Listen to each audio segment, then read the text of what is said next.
The aquarium hobby has lost its soul. Yeah, I said it. Probably not how most fish keepers would start a video, but hear me out. We obsess over lighting spectrums, filter capacities, pH swings, and stocking ratios. We calculate flow rate like we're prepping for a lunar launch.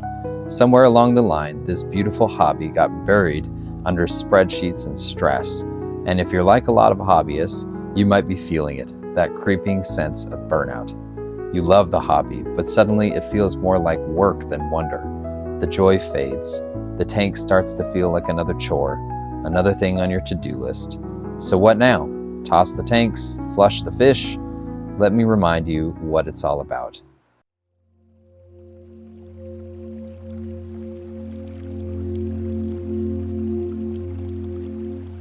One day, during a nature walk with my kids, I sat beside a mountain brook. That little stream reminded me of something I hadn't thought about in a long time. It reminded me why I fell in love with water in the first place. We were hiking, laughing, doing that thing where kids suddenly become professional stick and rock collectors. We stopped near a stream. I sat down just soaking in the sound of water tumbling over smooth rocks. That sound, it's not just relaxing. It's something deeper, something older, something true. My daughter sat down next to me, and I asked her a question. Can you hear the water? Can you hear what it's saying to you? Now, I know that makes me sound like the final boss of a yoga retreat, but it wasn't meant to be profound. It just came out. She didn't answer, she just listened. But years later, I've caught her asking that same question to her younger siblings. She remembers.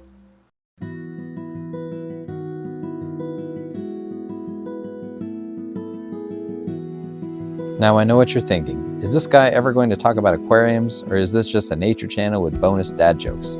Yeah, fine, let's talk tanks.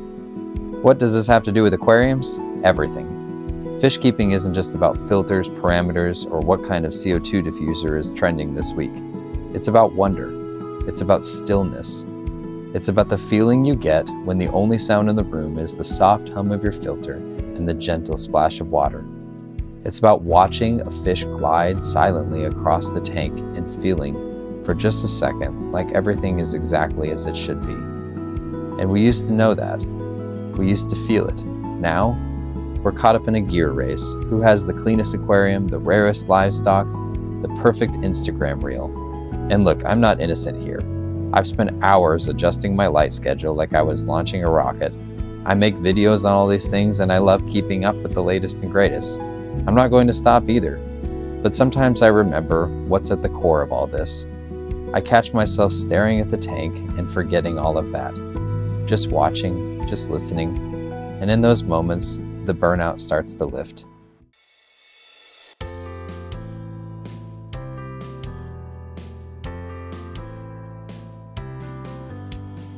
There's this old philosopher named Soren Kierkegaard. Philosopher, part-time mood ring, full-time existential crisis, great hair, terrible party guest, who talked about something called subjective truth.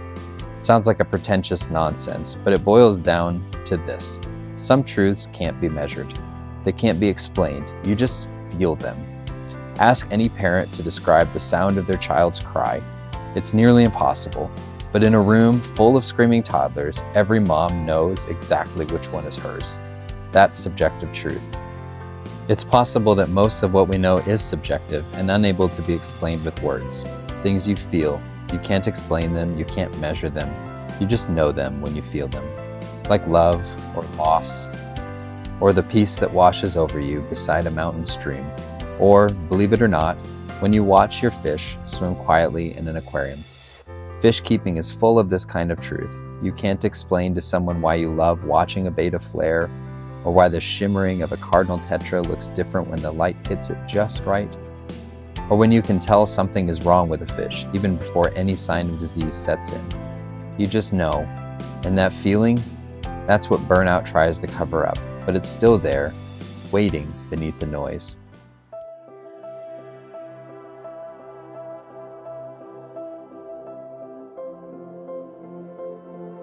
Aquariums are more than tanks.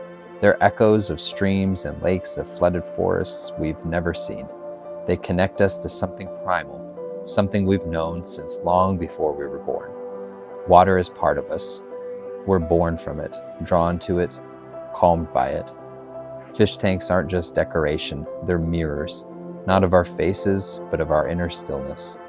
And sometimes that mirror gets dusty, not from algae, but from distraction.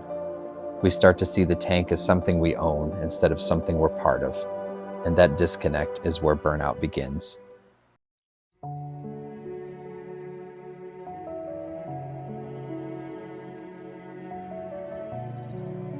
So here's what I think. Maybe your tank doesn't need a new filter. Maybe it just needs you to stop tinkering for a minute. Maybe it needs you to sit down, like I did by that stream, and listen. Because the water is still speaking, not in words, but in rhythm, in presence, in peace. And if you listen long enough, you might start to remember what pulled you into this hobby in the first place. Not the gear, not the gadgets, not the perfect scape, but the feeling, the truth. That feeling is the cure for aquarium burnout. So what is the water saying? I don't know, and I hope I never find out in words, because the beauty of it is that it doesn't need to say anything clear. It just is, and in being what it is, moving, flowing, living, it reminds us to be what we are. So go ahead, sit down, watch your fish. Don't check for algae, don't check your nitrate levels, just watch. And maybe ask yourself, or someone you love, can you hear the water? Can you hear what it's saying to you? If the answer is yes, then maybe you found your way back. And if not, stick around, we'll find it together.